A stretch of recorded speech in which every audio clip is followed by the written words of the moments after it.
Hello, my name is Miles, and I am your host of Stop Stigma, Start Healing, the raw and uncensored podcast where we talk openly and unapologetically about our lives as trans, lesbian, bi, gay, queer, and HIV positive humans.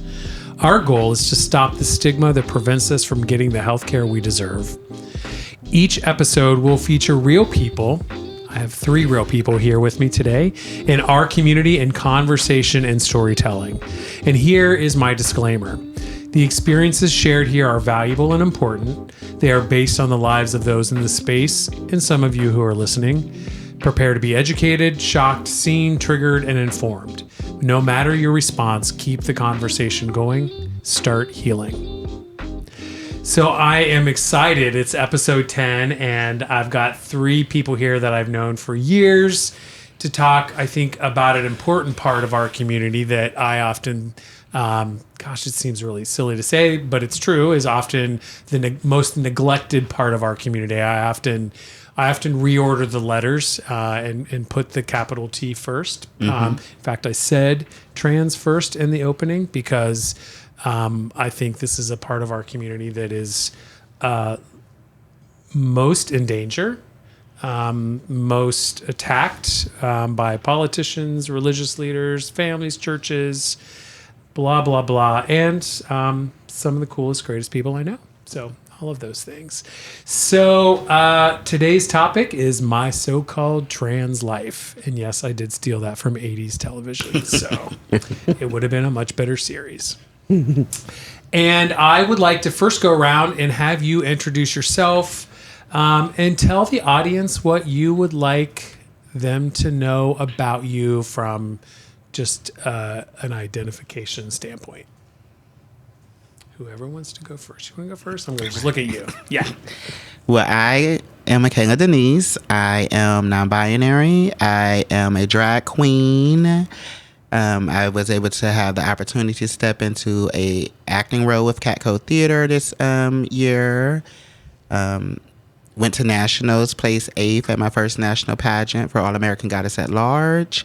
And I also work as a caseworker in LGBTQIA healthcare. Yeah, also a movie star. I saw you in a movie once. Oh, yes. I've done a little movie, little short film, runways, just a little superstar. My name is Melanie, she, her, hers. I'm a trans woman. What am I? I'm the treatment coordinator for a mental health practice. I've been doing that for about 4 years. I love it. I have 4 cats and 800 ex-boyfriends. Right. Where do I begin after that? My name's Jay. I usually go by just Jay. My pronouns are he, his, him.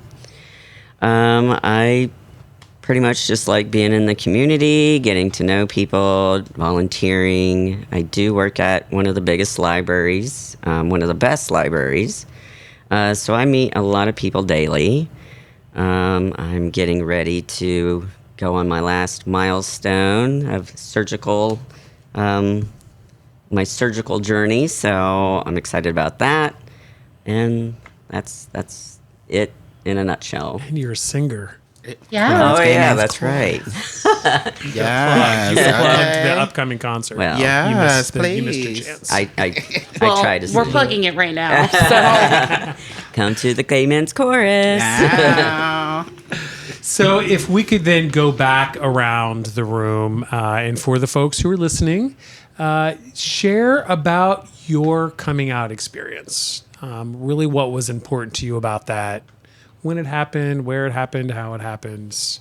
We want to know the stuff. You look like you're about ready to go. So why don't we start with you? I feel like trans people sometimes come out more than once because you have to come out in like different ways. Like you come out to your family, you like slowly realize like, maybe I don't want to wear khakis anymore. Maybe that's not my thing. I came out really, really young to my family. I would say I started realizing that I was not a boy around like 4 years old. That I think was really scary for two boomer parents in the 90s. They did not handle that well. And then I didn't actually start to transition until I was almost a teenager, which was just nuts. And then, I mean, like I said, you come out multiple times. Because then for a while I lived in stealth, and I would like slowly come out to people as I met them. And so it's a process. So the folks listening in Iowa, what is stealth? Stealth is something that, well, it used to be something that trans people were required to do to get certain things like surgeries, letters. You had to prove that you could live in stealth and blend into society. But it is also something that trans people do like in the workplace to survive and not draw attention to themselves. And so that is what stealth means when you live in stealth. You're not actively sharing your identity with everyone around you all the time. Okay, thanks. Yep. Well, I agree with that.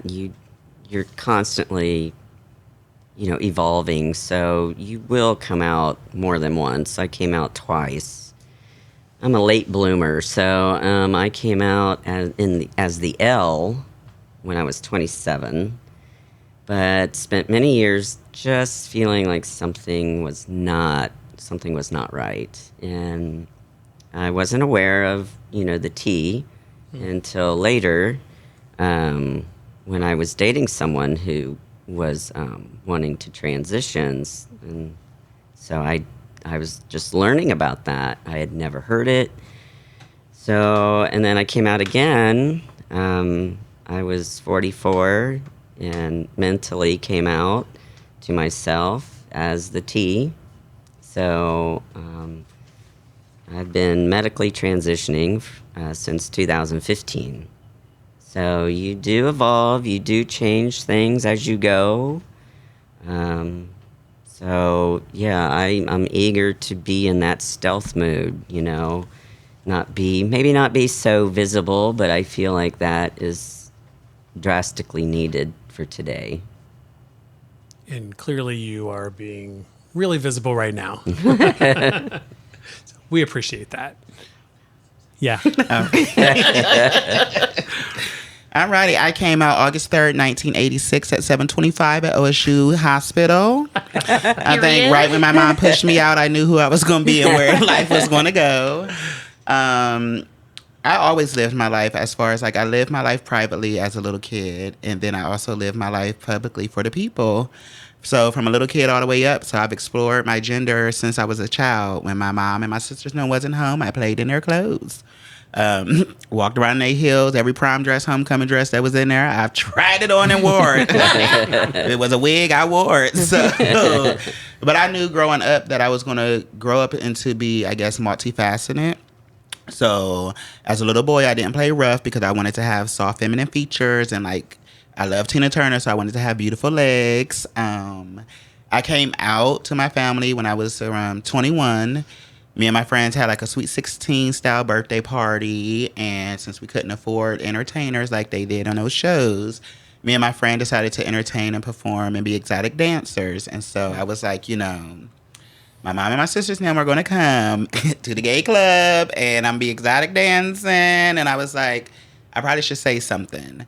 And so I came out to my family. I thought I was just going to do it at the party, but I was like, I don't want everybody to walk out. So I decided to tell my mom and my family beforehand.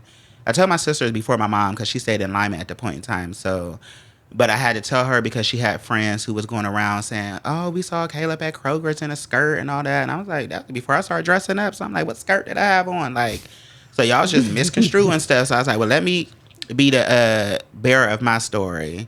Came out as a drag queen. Came out with my diagnosis. And then like my identity today, like everyone's just accepted it and known like, well, you are who you are. Everyone says that I'm trans, and I explain that I'm very trans adjacent because I am hyper feminine, very feminine presenting when I present and do things and go out and about. But I consider myself to be non-binary because the trans journey is something different. And I don't want to take away from what trans women experiences are versus me still having my gay boy privileges, because I still can gather and do both. But everything that I do is always to push forward for the trans community and what I've been doing as far as my works. So I always want to try to push my trans sisters and brothers forward. But I also sometimes know that a lot of POC trans women and men aren't at that place of comfort to share their stories freely like I do. So I try to do it to be an example and to showcase, like, you can make a difference and change in somebody's life, or you like giving some healing or just giving insight. So for so long, a lot of people was like, you're just so bold. How can you go out and just be so free? You go wear hair at church, go to Kroger's, you got on nails and hair, or probably wearing heels. And I don't care. I got one life to live and I'm going to live it. So I've always just lived, I guess, freely as me. And that's what I want to present to everybody else in the world, to accept who you are, whatever the journey and road may be. I've been lesbian, gay, bi, trans, everything under the sun. So I'm just one of those people in the community who want to be educated in the full of the whole alphabet.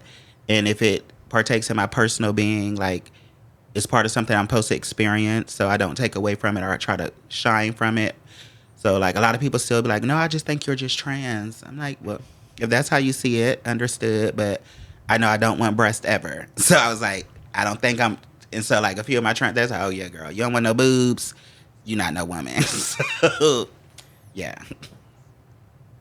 You mentioned church.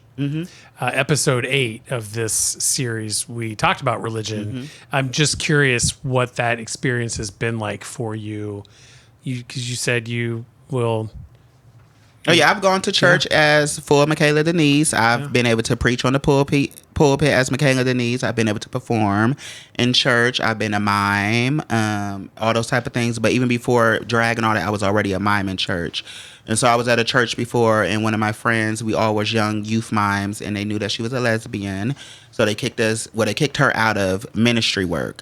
And because of that, I took a stance to where, like, I don't want to be here and do that, because I'm like, what is she doing wrong? Like, she's a young person coming to church and enjoying what she's doing, but because you feel like her lifestyle, she's not able to be a part of the ministry work. But my mom brought me up in church my whole life, so I'm one of them people, you can try to throw the Bible at me, but I can throw it back, because God created each individual, and even trans people, gay people, lesbians, all of that. He's created us, and it's not everybody is strong enough to accept and walk in the shoes and deal with how society can be. But for those who are strong enough and have the willpower and want to just have that freedom to accept who they are and live, you should be able to do that. And the Bible don't really condemn and say too much besides how people misconstrue. So when you understand and know it, then it's like, there's nothing that you can really say or do that's going to take away, because before I was born and before my mom and father, my life was already pre-written. So I'm only accepting what has already been signals and signs to me. Yeah. So. Great. Thanks for that. So let's talk about your initial involvement in the community. How were you received? What were your experiences like? And then maybe move into like how that's changed or evolved over time. And I'll let any of you go in any order you want to go. I feel like my first exposure to other trans people and gay people and queer people in general was I started transitioning in 7th grade, which was really rough. So I had absolutely no friends, and my mother was desperate for me to find anybody my age that was, in the rainbow. And so we found Kaleidoscope in 2002.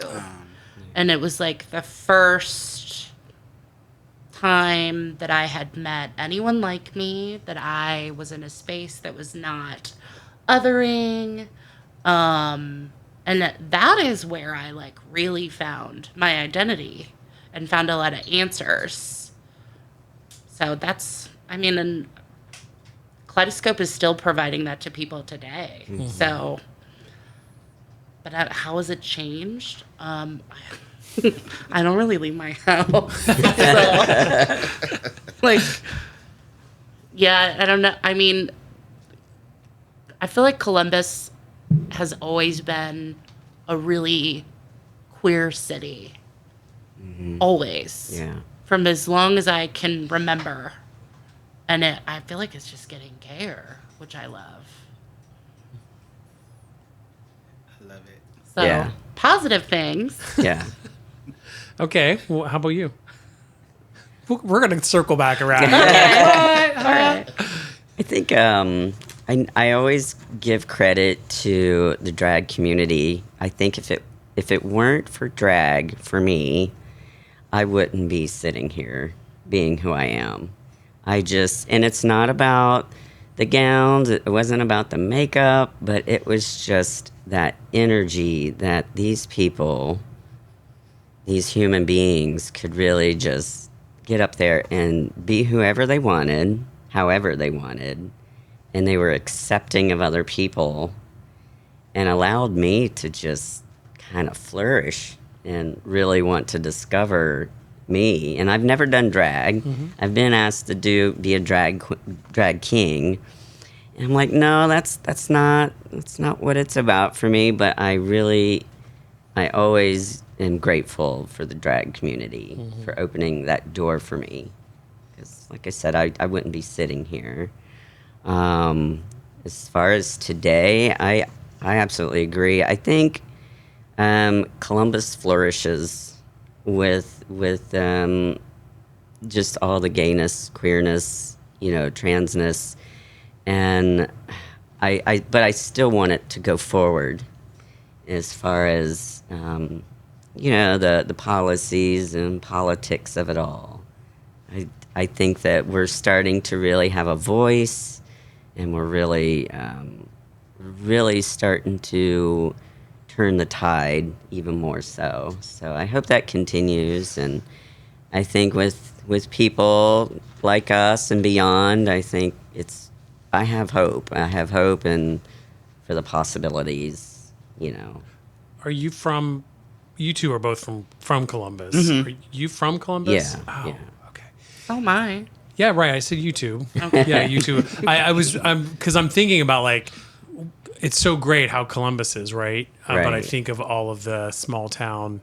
Well, Queer people in I Ohio? went to school in Johnstown, Ohio. Oh, okay, yeah. So I'm Licking County. So, it wasn't so lovely there. It wasn't so lovely. And it's still You didn't they talk can't- about things. They can't even put rainbow colored lights on the courthouse Right. there because it's Yeah. still really bad. Yeah, I've lived in Hilliard and Grove City and Johnstown, Ohio, and it's definitely Yeah. different attitudes. Yeah. Yeah. Put it mildly. And you were going to say something? Those shoes are amazing. But Yeah. you hit the community pretty early, it sounds like. Oh yeah, like I say, from birth. But I say, I know my first day at kindergarten, getting on the playground, somebody's like, "Oh, you're gay," and at first I'm like, "Well, am I? Like, who knows that? What is that? Like, So I've always like, well, the Webster Dictionary said gay was happy. So I'm like, yeah, I'm a happy person, Like, I didn't know about the sexuality stuff, but I knew like I was attracted to men. So it was like my male friend, best friend at the time, we got really close. We would lay together, hold each other, kiss. Like, we didn't do nothing highly sexual because we didn't know, but like it was always an attraction. But so it was like that with the three male friends that I had growing up that was considered like boyfriends. But I always knew that it was wrong as far as how society set it up and said. So I always had a girlfriend too. Still to this day, I can get a girlfriend, so But like, I just always explored and just wanted to figure out on this understanding, get an understanding. So being able to see TV or see magazines and stuff like that, I was always into fashion, always like women's fashion. It's like there's so many options. Men have a select collection. So I was just like, women get, you can get so much. And so I always was drawn into that. And then like just seeing my mom like get dolled up and beautiful and stuff, like seeing my sisters and them, like it's always an event. Like when a woman gets dressed and going to something special. It was kind of like an event when I got ready for prom, because I had got me a custom suit made with a zoot style long jacket, matrix style, so I could kind of have a dress. But and I like had picked out everything for my dates for her to wear, so got into my stylish type of moments. But seeing Tu Wong Fu was something that just caused me to be like, oh, what is it? That's me. Like I gotta be there. Like I want to do it. So just having that as a young kid, growing up and seeing that and being able to be around it. But like, my mom had gay friends. My sister had gay friends. My godmom is gay.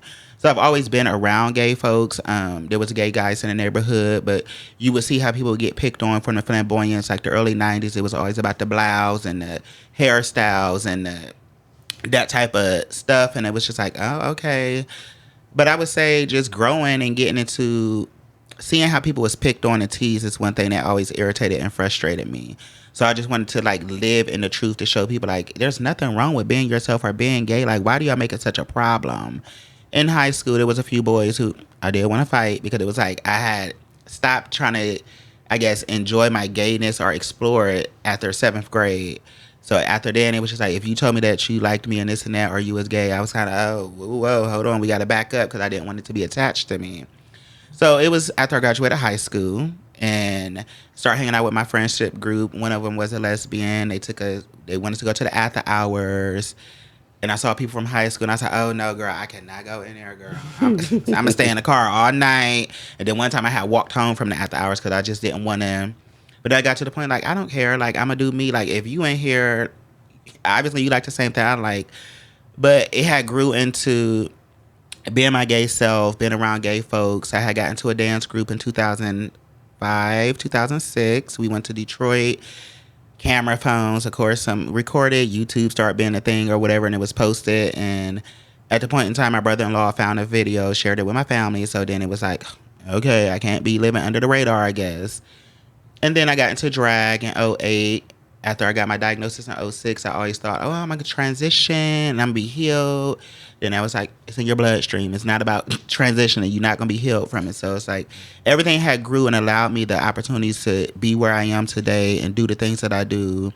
Drag and accepting my gayness or accepting my identity has got me to be in the work that I'm in. It's allowed me to be in corporate America. It's allowed me to do things. I wanted to be like Jesse Jackson and Al Sharpton of the gay community. So meeting Lester De La Virgin in 2008, they showed me about Stonewall, told me about issues. It's more to gay life than just going to the club, shaking your butt, and trying to be cute. And so first Pride, I think, actually going to Pride and being a part, or it was 2007. So being able to see, and then like the Columbus Midwest is the biggest Pride. So it's like, oh, wow. And so I was sitting there, hot, boots stuck in the mud, standing against the wall. So I was like, I'm going to be on a float. So after that, I was on a float continuously for years and stuff. So everything has just grown to allow me to be a voice, be a beacon, or be a face, be in the medical field, work to try to make sure and like fight the fight, try to sit at tables and try to help make decisions. And like you said, like the policies that was able to go to the first National Trans March and represent and do things there and help like trying to organize and get Columbus folks to go to DC. So I just tried to stay true to what it was my mission as far as trying to be a beacon and get into the work and doing things. But also my diagnosis, it was like I always wanted to be in the work, but I also had the mindset because my mind just always thinks and go, it would be hard to do the work if you don't have the experience. Mm-hmm. Mm-hmm. And my first test was a positive test, so it became my experience. So it's got me to here. Yeah. Well, we're glad you're here. Thank you. We are glad you're here. Amen to that. Yeah. So there's some political stuff going on right now, right? Mm-hmm. It's like pretty ugly. Ugly. And you know, we don't need to spend the next half hour talking about that because we all know how ugly and gross it is. But talk to me about how that impacts you and your health on a day-to-day basis. Like knowing that sort of stuff is out there, that sort of pressure, the conversations, Well, when I'm at home alone, I mean, I think, when am I next? You know, when's it going to happen to me? You know, that I'm just going to lose everything. You know, my freedom, my ability to access healthcare. You know, it's just like a vicious cycle. So, I mean, it does wear on your mental health. I mean, I think I have some days where, I mean, I wake up and I think about the policies that are being pushed through and the things that people are screaming from, you know, in front of crowds, trying to get reelected, trying to get elected. And there are days where I just like, I don't want to leave my bed. But I try to like push it out of my mind because at the end of the day, all I can do is show up, vote, and that's what I can do. And so somewhere in my mind, I just think I have to focus on something else, or like I'm not going to be able to enjoy my everyday life. Distraction is good. Yes. A lot of it for me, I say, is that when you step back and sometimes step out of, you can realize the strategy and strategicness of a lot of this stuff. Trans people have always been around. You're not going to be able to stop that. Like, people did it under the radar. People did it black market. It's going to happen. People who want to be themselves are going to make it happen regardless. So, like, it's been a greater blessing that there has been strides and change in the healthcare field to where there is respectable insurance.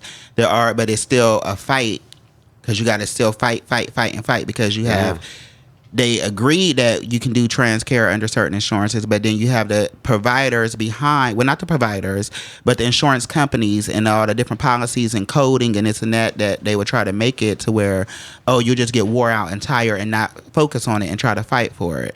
But if it's your right and it's your will, you got to stand on it and you got to do what you have to do. My thing is, like, it's easy to be like, okay, no, I don't want to be a part of. But at the same point in time, it takes the faces. It takes the stories. It takes the people, like, sharing and showcasing and, like, getting the younger folks and the other people to understand, like, this fight is not a new thing. Right. This has been continuously happening. And I think being able to be in the work and being around it, I've been around so many elders who are like, we're tired. We need some of y'all young folks to get your asses out here and do what y'all got to do, because we're tired.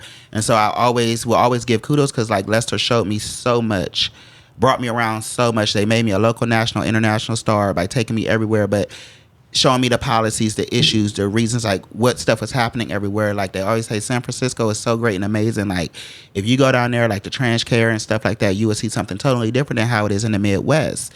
And it's like, in other places it's like that too, but it's like the Midwest is still a fight and struggle. We're so conservative here and people want to act like, but that's why when you sit and think about it, when the Republican people chose to shut down, like, Backpage and all that and stuff, because they got tired of y'all out here creeping, but then when you do something wrong and foul, then this person also can use that against you and your election could go awry. So then you want to sue and try to hurt and kill or do other things and stuff like that. So it's a lot of strategy and strategicness, I think, that goes into what's going on. But policy-wise, I think they understand and know you're having more happy people. You're having more people, like, enjoying going to go get to mental health support to make sure and have that backing. And now that trans care and trans lives are something that do matter, that's always mattered, people are trying to find a way to debunk and try to, well, you're something wrong. This is wrong. You're wrong. Nothing is wrong. You're wrong. Because you're okay to live your life. I've had this conversation with, like, elder gay men who don't understand. I don't understand trans and I don't understand non-binary. I understand, well, a lot of trans women were gay men at first. And you gave them their 10s. Or if they go out there and do drag, you give them their 10s. But when they accept who they are and want to fully transition, then you don't understand.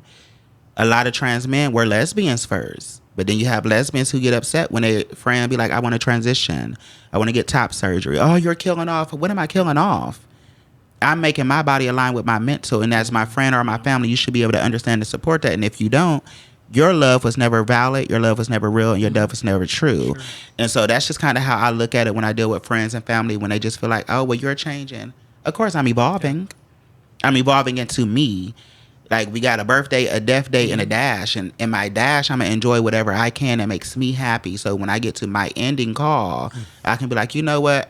I don't regret anything I've done. I'm proud of it. I've accepted myself, loved myself, encouraged myself, and lived for myself. Because I always think, always in my spiritual realm, when I lost my dad at 15, I was like, Dad, that was so young. My dad was in his 30s. I never expected it. But that was kind of a wake-up call for me because I was living in fear of accepting who I was. And I was like, you know, if you was to die today and go and have to deal with your judgment, and the Lord be like, did you live the life that I wrote for you? My response would have been like, no, because I was living the life that everybody else wanted me to live. And so that was my wake-up call. Like, they didn't create my life. Yeah. Who created my life wants me to live a life a certain way, so I'm going to accept it and live it. And if other people can't accept it and they don't understand it, that's not my fault. That's not my problem. But I'm here to shake it up, do my purpose and live out my destiny. And my destiny is to be who I am. And I want everybody else to have that grace to be able to do that and have that peace in it and not feel no type of way about it. So we got to keep shaking up Washington, D.C. and shaking up our Franklin County and local counties and all the different areas. That's just what we have to do until they just understand, like, because a lot of people fail to realize and they try to run it under the table. You have family members that's in the same walking journey. So I'd like to get back to healthcare specifically though, and learn a little bit about your healthcare journeys and what that's been like and what's been not great about it and what's been good about it. That's partly why we're here. You're just like a little grimace. Yeah. What's it been like? Well, it's just, I think I've talked to people about this before, is with trans people, we are made to jump through hoops. We are made to prove who we are over and over again. We have to get letters. We have to get, therapy. We have to physically get, like electrolysis, which isn't covered under most insurances. So I just feel like there's, I know myself personally, it just seemed like there was hoops, there was boundaries, obstacles. I have conquered them all, so I'm happy about that. But I just look at, the younger folks and the elder folks who have such struggle, not only with the process, but even financially. It definitely needs to change, and it just needs to improve. So, yeah. I have a lot to say about this. Sure. I did too, but I'm like, no. That's why we're here. Think about this. Trans people who wanted to medically transition in like the early 80s, the 70s, the 60s, they could do it. There was a way to do it. You could get hormones, but it was not regulated. Nobody was testing your blood levels, your liver levels. Nobody was checking to see if you were like at risk for anything. So was it all out of pocket? Oh, yeah. Yeah. So it was really for wealthy people. Because this medication was not coming from doctors. Yeah. I don't know if anybody knows who Candy Darling is. Yes. Candy Darling actually died from a form of cancer that came from the amount of estrogen that she was taking. Right. Because it was nobody was looking at that stuff because no doctor would. Right. And even when I started to transition in the early 2000s and like started medication, the hoops that you had to jump through just to get on, like, not even blockers, estrogen, was like borderline exploitative.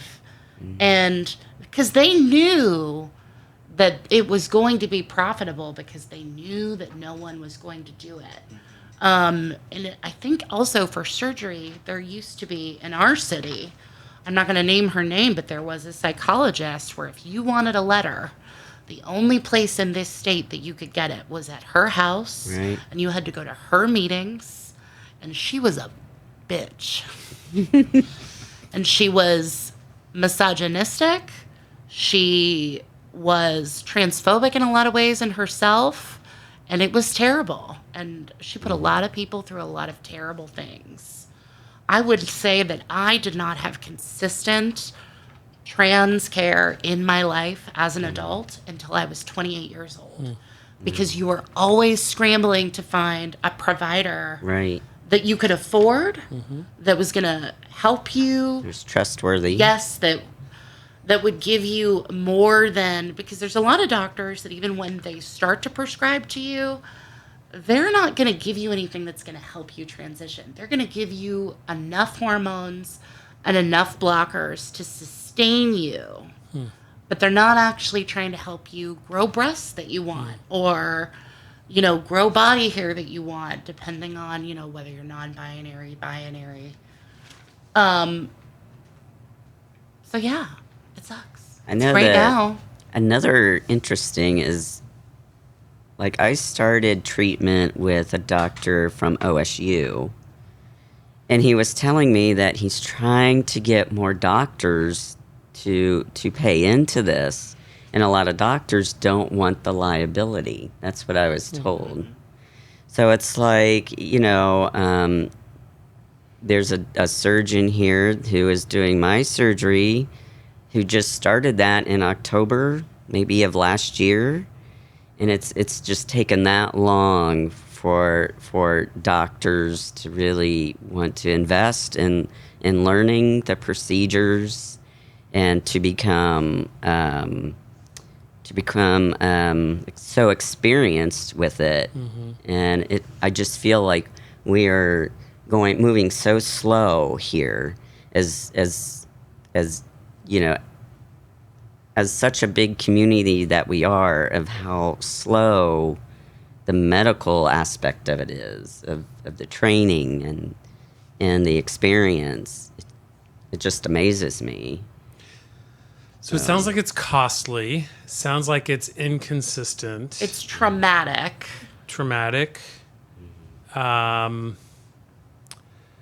Yeah, and that you have to have a lot of staying power to you. I mean, you mentioned all of the hoops, and I know that they're, that's a common thing that I hear, is that all of the things you have to do to get some of your basic needs met. I could definitely understand how some people give up, because it's, it's. And I think that's what it's set up. I think that's how it's set up. To, like you said, they give you a small dosage. They try to get it to the point to where it's like, well, we know that you say that this is who you are, but we're not going to let that truly fully happen. We're just going to give you enough because maybe you'll grow out of that phase. Right. And that's the thing you have to realize. It's not a phase. That's somebody's whole life being. That's their humanity. And so, it's crazy that the United States of America, home of the free and land of the brave, it's still one of the slowest places when it comes to being respectable. We can't even get free medical services or free healthcare. But out of other countries, they have that. A lot of people used to have to go to Thailand and things like that, go out of the country to get a lot of their trans surgeries and stuff. But it's costly, it's expensive. Then you got to go somewhere where you don't understand the language, so you got language barriers. But then when you think about it, in the United States, they still try to make everything a language barrier, or make it some type of barrier besides just doing their job. Because I feel like when you go to be a medical provider or go to be a doctor or anything, it's just like when you go to be a police officer or a lawyer, you have a swear in of what you promise to do when it comes to your job. But you take your personal beliefs and add that into, well, I don't believe that that's not what you signed up for. And if the medical world is growing and maturing and getting to that point to where this is where we have the acceptance, we have the understanding, we've done enough surgeries or done enough administrating to where we can do it a whole lot better now.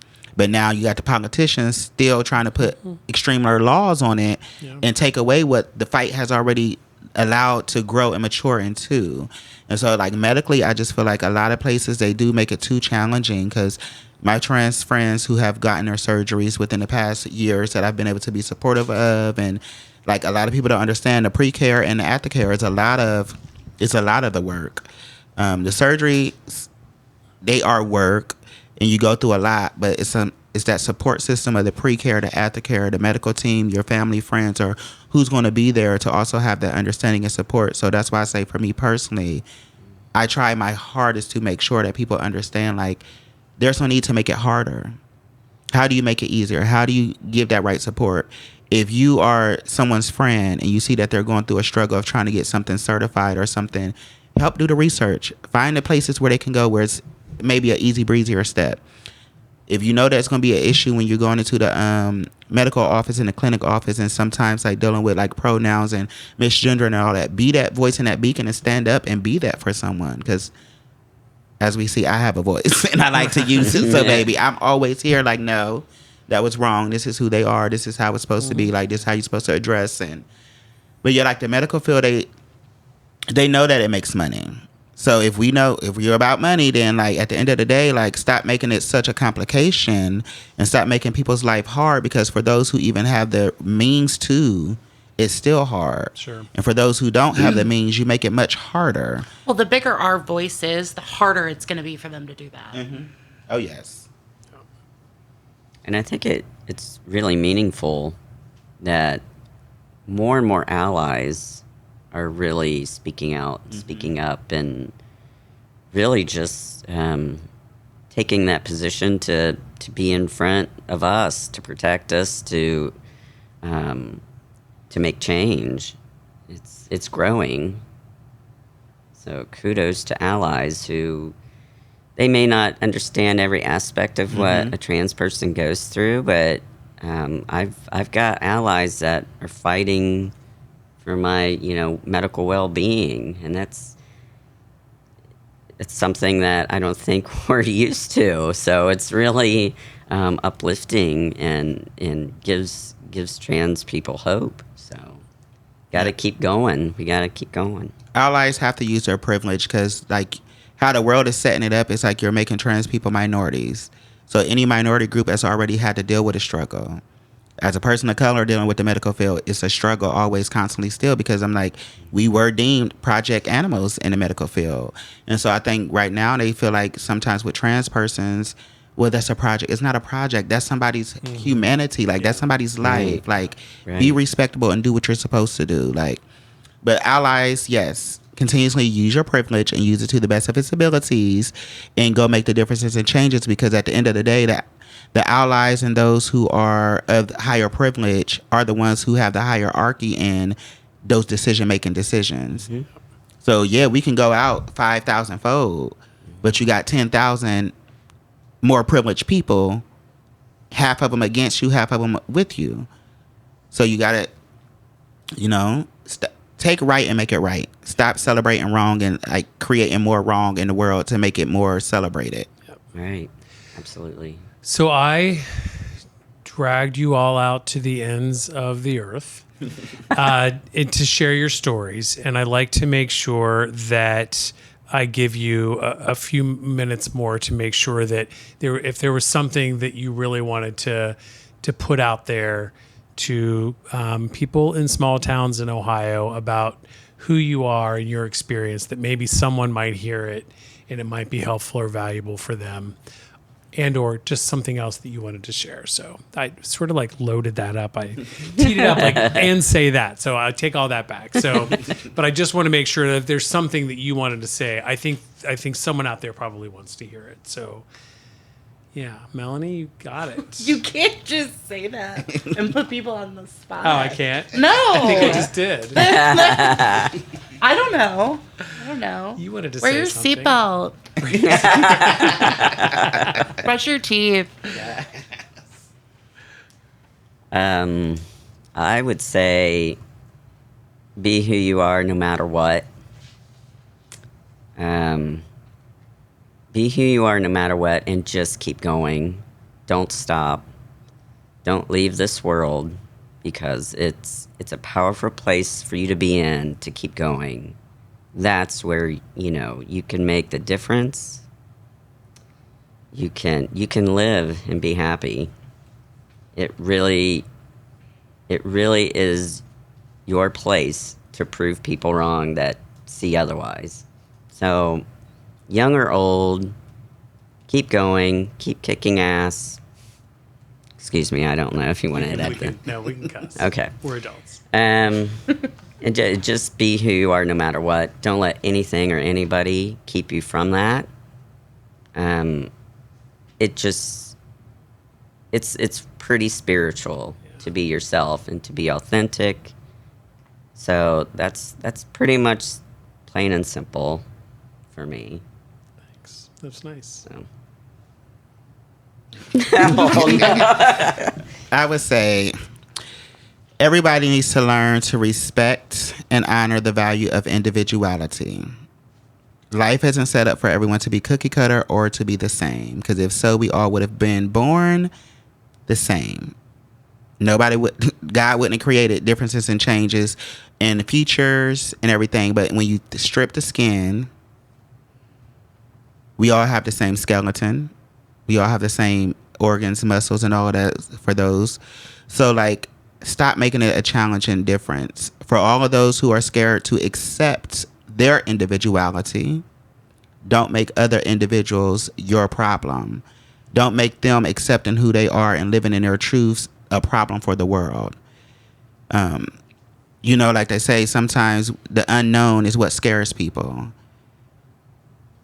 Being yourself is not unknown for those who accept being themselves. Sometimes stop reading a book by the cover. Take time to get educated and get to know a person because you never know what somebody's experience is and what brought them to where they are today. Fear is one of the worst enemies that we have in this world and in this society. And as a community whole, not just LGBTQIA, but as a humanity community, allow humans to be beings and allow those beings to breathe and do what their life callings and their life purpose is to do. And if you're scared of you, take a moment, step back, and get into your mental and figure out what it is that you need healing from, who you need healing from. And sometimes that healing is just from yourself, from being scared of who you are and scared of accepting certain things about yourself because society has set it up to say that it's wrong. You don't know it's wrong until you give it a try. Because that's how it was for me. I was like, I didn't know I was going to like dick until I tried it, Yeah. Growing up like a little Kim, she said, I used to be scared of the dick, now I throw lips at the shit. But now I'm a real. Until I did it, I was like, oh, I am a real, You got to fight fear and beat it, so. I think if I wanted to say anything to anybody, it would be just don't ask anybody for permission because you're not really living for anybody but yourself. You don't need to ask your mom. Right. You don't need to ask your friends. Do what you want to do. Yeah. Brush your teeth. And Brush your teeth. Yeah. And vote. And vote. Yes. And vote. Vote. Well, thank you three you. for finishing out this amazing experience for me and hopefully for folks who listened to Stop Stigma, Start Healing. Stop the stigmas. Yeah, that's right. That's right. So I appreciate you sharing your stories with us. And really, if you're listening, keep the conversation going, get involved, get connected, vote, and ask questions. Don't take no. Dental floss. Use dental floss. And I think I'm going to end it right there. All right. That's just getting weird. So thank you very much. And with that, we'll close. Thank you. Use mouthwash. Wipe from the front to the back. Breath mint. The front to the back. Listerine. Oh.